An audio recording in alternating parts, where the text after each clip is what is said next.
উম, আমি খুবই ভাগ্যবান। হুম। সেদিন আমার বেঁচে থাকার কথা ছিল। আচ্ছা। মৃত্যু থেকে অনেক কাছে ছিলাম। আচ্ছা। আমি আমারই সংসদ এলাকায় হুম।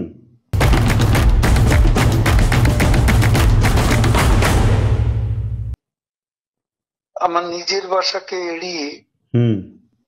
পার্শ্ববর্তী আর একটা বাসায় হুম। আশ্রয় নিয়েছিলাম। বেশ। তখন চারদিক থেকে হুম।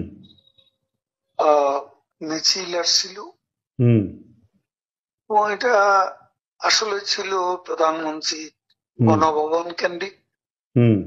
এবং এটা আমরা অবাক হলাম যে সংসদ এলাকাতেও এটা ছড়িয়ে পড়ে হুম। এবং একটা লুটপাটের হুম। যে লুম্পেন স্টাইলের হুম। কতগুলো ঘটনা ঘটে হুম। এবং সেখানে বিভিন্ন ধরনের লোক হুম। আসে এবং এদের এদের মধ্যে বেশিরভাগই হুম। মনে হয়েছে এটা কোন রাজনৈতিক অভ্যুত্থান, হুম। এটা লুটপাটের অভ্যুত্থান। না, একটা কথা জিজ্ঞাসা করি, সে তো আমরা তখন সেটা দেখলাম এবং মাননীয় এখন প্রধানমন্ত্রীকেও। আমি হুম। যে বাসাতে ছিলাম হুম। তারা সে বাসাতেও হামলা করে। আচ্ছা। তারা জানতো না হুম। যে সেখানে আমি আছি। আচ্ছা। আমার বাসা তারা লুটপাট করেছে, হুম। কিন্তু যে বাসায় আমি গিয়ে আশ্রয় নিলাম হুম। সেখানে তারা হামলা করবে এটা আমি ভাবতাম। কিন্তু সেখানেও দেখলাম যে অনেক আহ লোকজন হুম। ঢুকে পড়ে এবং তারা ভাঙচুর লুটপাট হুম। করতে থাকে। হুম। আমি আমার স্ত্রী সহ আমরা বাথরুমে ঢুকিয়ে যাই। অনেকক্ষণ ছিলাম, প্রায় 5 ঘন্টা। হুম। হুম। তারপর একটা পর্যায়ে এরা তো ওই বাথরুমের ভিতর সেখানেও কমোড, হুম। বেসিন হুম। এগুলো তো লুটপাট করেছে সব জায়গায়। সেগুলোর লোভে প্রথমত তাদেরকে আমার ওয়াইফ সেই বাথরুমের মুখে দাঁড়িয়ে হুম। বারবার বলছিল যে আমি অসুস্থ। হুম। এ কথা বলে তাদের ফিরিয়ে দিচ্ছে। হুম। তো একটা পর্যায়ে তারা এই বাথরুমে যেগুলো আছে হুম। সেগুলো লুট করার জন্য জোরা জোরপূর্বক হুম। প্রবেশের হুমকি দেয়। তো সে সময় আমার ওয়াইফ জিজ্ঞেস করে যে কি করবো, হুম। আমাকে খুলে দাও যা হবে।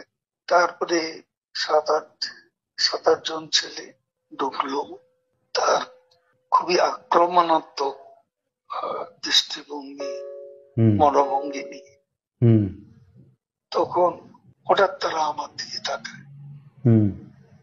আমার দিকে তাকিয়ে আপনি নেত্রী চলে গেল, আপনি জাননি কেন?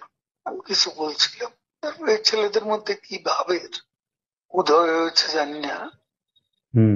তারা আমাকে বলে আপনার ছবি তুলবো।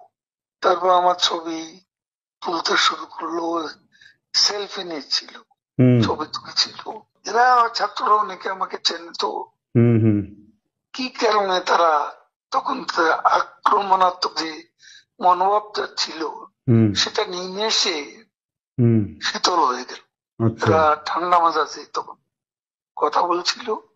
আচ্ছা। এদের মধ্যে আবার এক পর্যায়ে একটা গ্রুপ তারা চেয়েছিল আমাকে হুম। রাস্তায় সেনাবাহিনী হুম। হাতে তুলে দিতে। কেউ কেউ আবার এটাও চেয়েছিল যে জনতার হাতে তুলে দিতে। হুম। এটা অবশ্যই তখন একটা মানসিক ভাবে হুম। ভেতরে ভেতরে হুম। ভেঙে পড়েছিলাম। হুম। এরপর এরা এদের একটা শার্ট, এদের ওই ব্যাজ, হুম। লাল হুম। পতাকা শোভিত হুম। ব্যাজ লাগিয়ে আবার কালো একটা মুখে একটা মাস্ক হুম। দিয়ে আমাকে আহ, হাঁটতে হাঁটতে হুম। সংসদ এলাকা থেকে হুম। বড় রাস্তা গণভবন অভিমুখী হুম। রাস্তা ওখানে নিয়ে যায়। আচ্ছা। ওখানে নিয়ে হঠাৎ করে কোত্থেকে একটা একটা ট্যাক্সি আসে, হুম। একটা ইজি বাইক, হুম। সেটা খালি ছিল। হুম। ওখানে কোনো গাড়ি ঘোড়া কিছু ছিল না। হুম। ওটা হঠাৎ করে কেন যেন এসে পড়ল। হুম। হয়তো আমার ভাগ্য। এরা দুজনে আমাকে নিয়ে, আমার ওয়াইফকে নিয়ে ওটাতে উঠলো আর বলতে লাগলো, ওতে তো অসংখ্য মানুষ, হুম। চেক আপ সব জায়গায়।